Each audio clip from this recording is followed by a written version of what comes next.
తెలుగు రాష్ట్రాల్లో నామినేషన్ల దాఖలు ఘట్టం ముగిసింది. ఎన్నికల నోటిఫికేషన్ ప్రకారం మధ్యాహ్నం 3 గంటల వరకు నామినేషన్ దాఖలు చేసుకోవచ్చు. చివరి రోజు నామినేషన్ పత్రాలతో ఆర్ఓ కేంద్రాలకు వచ్చిన అభ్యర్థులు బల ప్రదర్శనకు దిగారు. ఏపీలో 175 అసెంబ్లీ, 25 లోక్సభ స్థానాలకు, తెలంగాణలో 17 లోక్సభ, సికింద్రాబాద్ కంటోన్మెంట్ అసెంబ్లీకి ఉప ఎన్నికలు జరుగుతున్నాయి. రేపు నామినేషన్లను పరిశీలిస్తారు. నామినేషన్ల ఉపసంహరణకు ఈ నెల 29 వరకు గడువు ఉంది. మే 13న పోలింగ్ చేపడతారు. ప్రచారానికి మిగిలింది 16 రోజులే.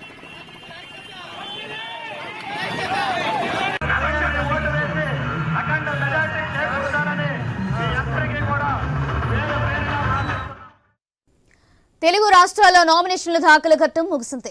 ఎన్నికల నోటిఫికేషన్ ప్రకారం మధ్యాహ్నం 3 గంటల వరకు నామినేషన్ దాఖలు చేసుకోవచ్చు.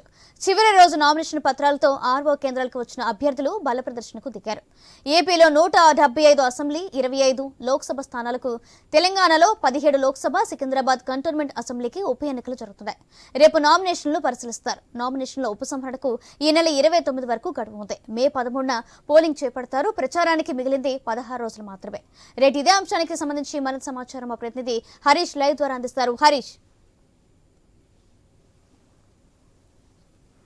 రాష్ట్రాల్లో నామినేషన్ల ఘట్టానికి సంబంధించినటువంటి ప్రక్రియ ముగిసింది. రేపు స్క్రూటినీ జరిగేటువంటి సిచ్యువేషన్ ఉంది. స్క్రూటినీ తర్వాత బరిలో నిలబడేటువంటి అభ్యర్థులు ఎవరెవరు ఉండబోతున్నారన్న దానిపై ఒక క్లారిటీ వస్తుంది. ఆ తర్వాత నామినేషన్ల విత్డ్రాకి సంబంధించినటువంటి ప్రక్రియ కొనసాగేటువంటి సిచ్యువేషన్ కనిపిస్తుంది. ప్రధానంగా చూసుకుంటే కనుక మరో 16 రోజుల్లో పోలింగ్కి సంబంధించినటువంటి సమయం దగ్గర పడుతున్నటువంటి నేపథ్యంలో ఇప్పుడు ఎన్నికలకు సంబంధించినటువంటి ప్రక్రియ అంతా కూడా షెడ్యూల్ ప్రకారం ముందుకు సాగుతున్నటువంటి సిచ్యువేషన్ కనిపిస్తుంది. కొద్దిసేపటి క్రితమే నామినేషన్ దాఖలకు సంబంధించినటువంటి గడువు ముగిసిన తర్వాత రేపటి నుంచి స్క్రూటినీకి సంబంధించినటువంటి అంశాలు తెర మీదకి వస్తాయి. ఆ తర్వాత బరిలో ఎవరుంటారన్నది కూడా క్లారిటీ వచ్చేటువంటి పరిస్థితి ఉంది. అయితే ఇక్కడ మరో విషయం ఏంటంటే కనుక ప్రధానంగా ఎన్నికల బరిలో ఉంటున్నటువంటి కీలకమైనటువంటి నాయకులను టార్గెట్ చేసుకుంటూ అసంతృప్తులకు సంబంధించి, అసమ్మతికి సంబంధించినటువంటి నాయకత్వం అంతా కూడా రెబల్స్గా నామినేషన్ కూడా దాఖలు చేసినటువంటి పరిస్థితి ఉంది. వాటిని ఉపసంహరించేటువంటి అంశాలపైన కూడా ప్రత్యేకమైనటువంటి ఫోకస్ పెట్టే రాజకీయ పార్టీలు ప్రధానంగా చూసుకుంటే కనుక ఉండి నియోజకవర్గం నుంచి కలవపూడి శివ రెబల్గా నామినేషన్ వేసినటువంటి సిచ్యువేషన్ ఉంది. అదేవిధంగా వైసీపీ నుంచి కూడా ఎంపీ అభ్యర్థులకు కూడా